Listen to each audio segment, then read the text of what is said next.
Bonjour à tous. Un exercice sur Lewis. Alors Lewis atomique et un petit peu moléculaire.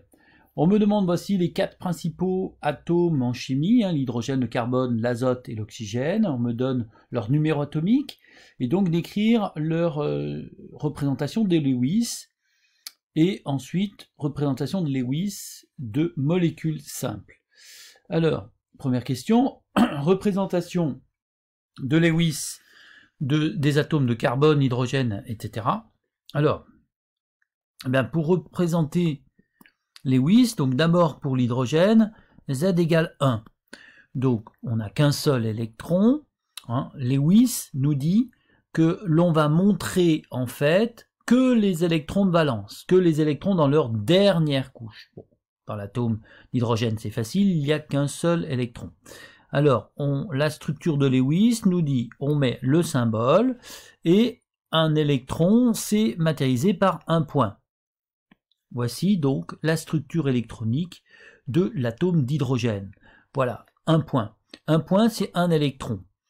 Donc, combien va-t-il faire de liaisons? Eh bien, en fait, toujours pareil, dans le même esprit que fabriquer des ions, un atome va chercher à faire des liaisons pour augmenter sa stabilité, enfin pour devenir stable.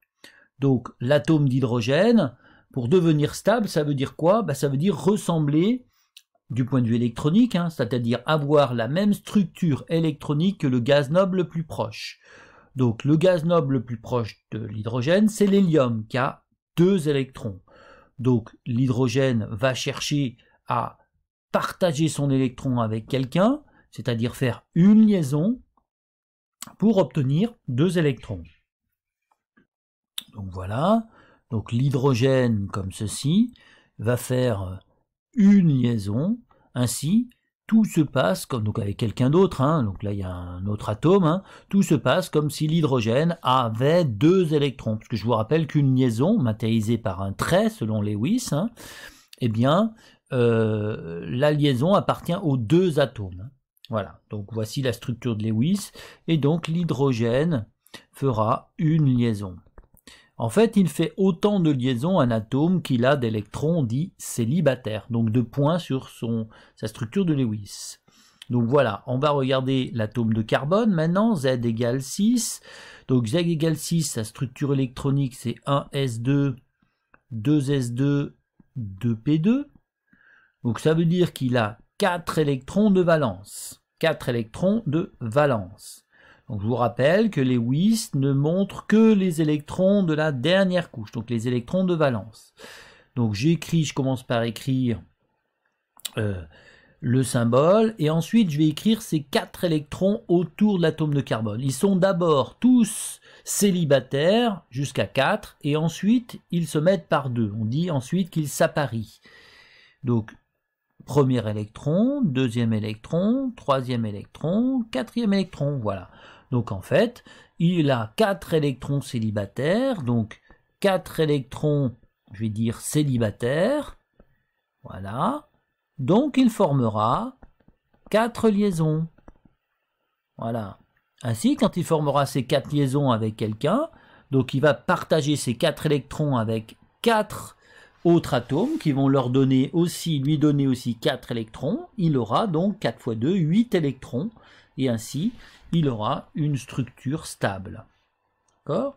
Donc pour l'atome maintenant, on va partir de l'atome d'azote. L'atome d'azote N, c'est Z égale 7. Donc on a 1s2, 2s2, 2p3, c'est-à-dire 5 électrons de valence. Donc pareil, je vais mettre N, et ensuite je vais faire pareil, 1 électron, 2 électrons, 3 électrons, 4 électrons. Une fois que j'ai fait le tour, j'ai dit il s'apparie. Donc je vais mettre le 5e électron en face de quelqu'un d'autre, peu importe où il est.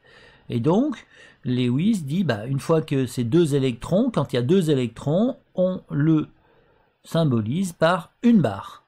Donc voici la structure de Lewis, la représentation de Lewis de l'atome d'azote. Cette représentation de Lewis montre qu'il a 3 électrons célibataires, d'accord? Donc ça veut dire qu'il formera 3 liaisons, autant d'électrons célibataires que de liaisons. Et il a quoi à lui? Eh bien, il a un doublet d'électrons, un doublet d'électrons non liants. C'est-à-dire, ces électrons qui sont là, il les partagera avec personne.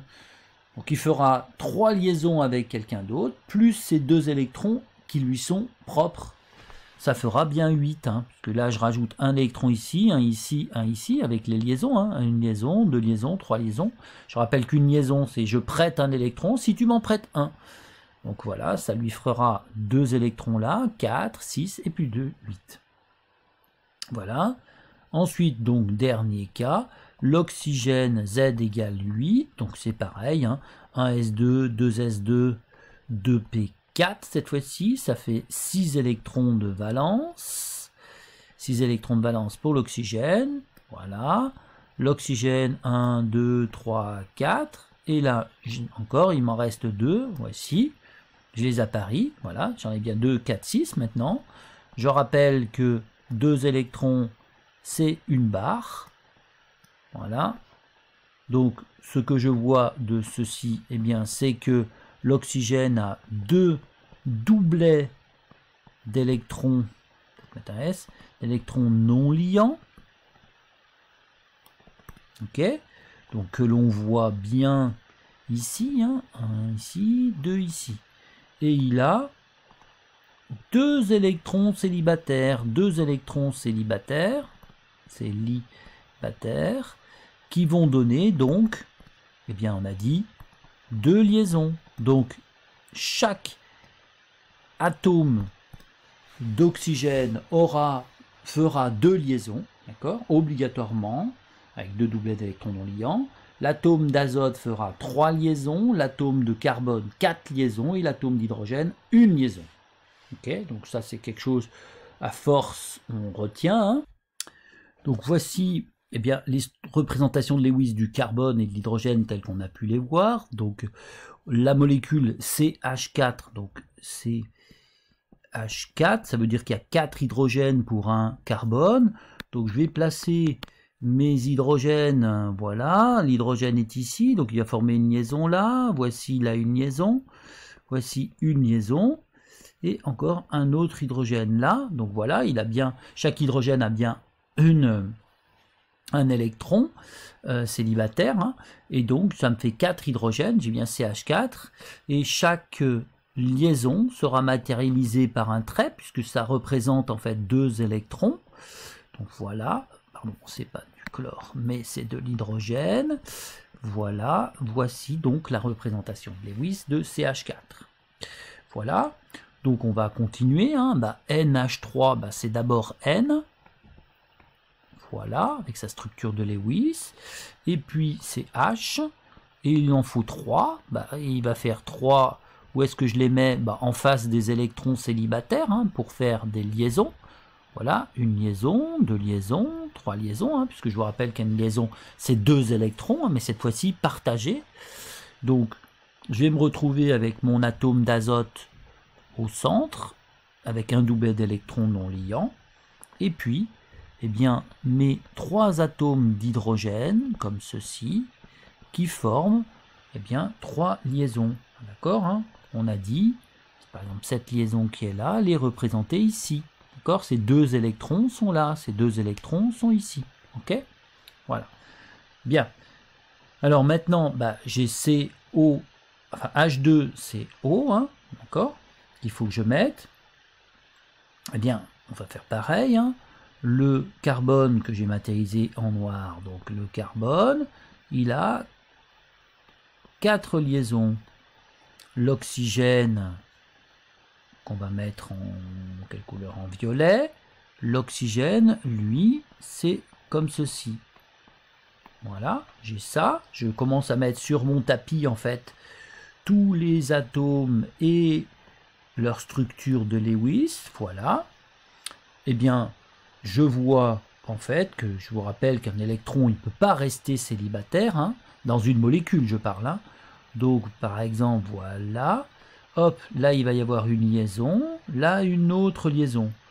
Et ensuite, eh bien, l'atome d'hydrogène va faire une liaison là et une liaison là. Et ça va me donner, eh bien, j'ai mon carbone. Avec l'oxygène, ça se lie 2 fois.